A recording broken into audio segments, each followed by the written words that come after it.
Just when I thought nothing else will top the last episode, here I go again declaring the latest one, Hollow Mind, to be the best episode of the season or even the show thus far. But we all kinda knew that this was going to happen since Dana Terrace, the creator of The Owl House, plus the writers and the production crew were hyping this episode up on Twitter this past week. So shout out to them for a job well done on this episode. I sense a bunch of awards coming their way. Okay, there's a lot to unpack from this episode, so here we go. First of all, Hunter whispering I love you to Flapjack was so wholesome, but I digress. It's now confirmed that besides Rain, Darius and Eberwolf are also part of this anti-Belos rebellion movement, and this didn't really come as much of a shock to most of us because we assumed that the mini abomination that handed over intel to Rain about the Day of Unity and the Draining Spell was created by Darius in the last episode. And since Darius is close with Eberwolf, it makes sense that Eberwolf will also be part of the rebellion. We can also assume that the heads of the Potions Coven and the Oracle Coven were also in on it, since they needed a special potion to get into Belos' mind, and they required someone with knowledge of telepathy to make it work.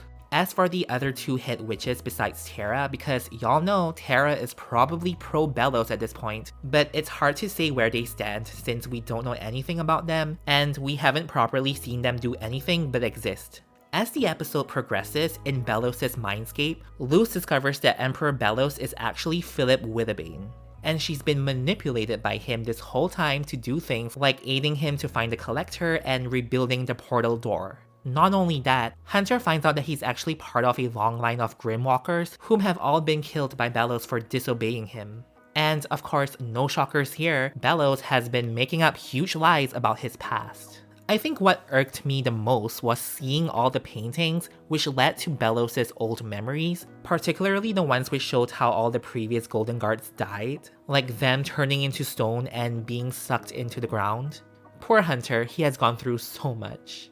But the biggest thing here were all of these other paintings that pretty much give us vivid hints and revelations into Belos' aka Philip's childhood. And I think the person on the left here, who looks like Hunter, is Philip's brother. Because if you remember back in Season 2 Episode 10, the curator of the Gracefield Historical Society Museum, I think his name was Jacob, he told Camila about the secret history about Gracefield and how there were two brothers who were lured into another realm, the demon realm, by an evil witch. So I think the two brothers in this occasion refer to Philip and his brother. In the same painting, Philip's brother is apparently carving a mask out for Philip, which is the same mask you see the kid Belos wearing in the Mindscape. The next painting just shows how the two brothers grew up in an era in the human realm where witches weren't welcomed and they were actually crucified. And as you can see at the back here, there were people holding pitchforks. So clearly they were against witches. So Belos calling himself the witch hunter probably stemmed from this sort of culture that he grew up in. The next shot just shows us how Philip's brother was so fascinated by this witch and he actually followed her into someplace else, which is in line with Jacob's theory about how witches lure people into the demon realm, except that in this case, witches aren't exactly all evil. Next, you see Philip's alleged brother being fascinated by the witch's magic, and Philip looking on right behind him.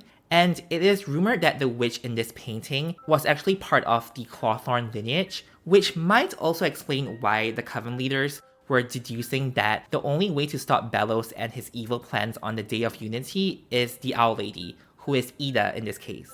Here is an older Philip holding his diary looking on over at the Titan Skull, and I think he was on his way to seek out the Collector perhaps. For this one, I have no idea what this tells us, but I'm guessing Philip is talking to these two witches because he wants something from them and he's not being 100% honest about it since he's hiding his diary behind him. Again, he probably manipulated them into helping him find a Collector, similar to how Philip in Season 2 Episode 12 mentioned that there was a demon called Bluefang who was sacrificed, most likely by Belos, to help him find a Collector in the Titan Skull. Now this is where it gets very interesting. We see Philip angrily looking at his brother and the witch he met. And it looks like the two of them fell in love and are even starting a family of their own. is it just me or do you guys also see the bump? So it's safe to say that Philip still embraces that anti-witch sentiment he grew up on, unlike his brother who clearly grew out of it. Something devious must have happened to Philip here. Either he's being possessed by something, or maybe the collector did something to him to make him this way. However, his brother still seemed to embrace him for some reason. Maybe it's been a while since they've last saw each other. In this painting, I theorize that Philip's brother is telling him about the good news about him and his witch partner. But you know what? Philip looks real sus right here. He seems to have a habit of hiding things behind his back, including a crooked knife. Next, the two brothers engage in a very devastating battle, with Philip's brother clearly looking like he's hesitant to fight off his own flesh and blood. Then Philip kills his brother with no remorse whatsoever, as you can tell from the determined look in his eyes. The witch who has seen all of this chases Philip, attacks him, and was probably the person who placed that curse on Philip, which he is still suffering from after hundreds of years. So that's the end of this very interesting gallery of paintings. I just find it so amazing that we as fans can piece together an entire backstory from a mere set of photos that isn't very clear, and we need to zoom in on them to get a proper look. Granted, we don't know if our analyses of these paintings are 100% correct, since we don't know much about the collector and what their motivations are with Philip and all the witches' magic in the Boiling Isles. By the way, the collector uses he, him, they, them pronouns. We know they want revenge for being trapped underneath the Titan, but the question is, why? Also, is there a possibility the reason why all the Golden Guards look like Philip's brother is because Philip is so adamant at building the perfect brother, who's willing to do what he's told and not question him whatsoever, unlike their real brother? So I'm really looking forward to these last remaining episodes, and now that Luz and Hunter know about Belos' deceptions and true motives in removing all life in the demon realm, it's really up to them to warn everyone in the Boiling Isles that they should rebel against Belos. But it's not going to be an easy feat because Belos has instilled so much fear in all of them that rebelling might not be an option for them. That's the end of my analysis and video. Thank you guys for watching this video. I will appreciate it if you could like this video and subscribe to my channel for more videos like this. I want you all to have an amazing day ahead, and I will see you very soon.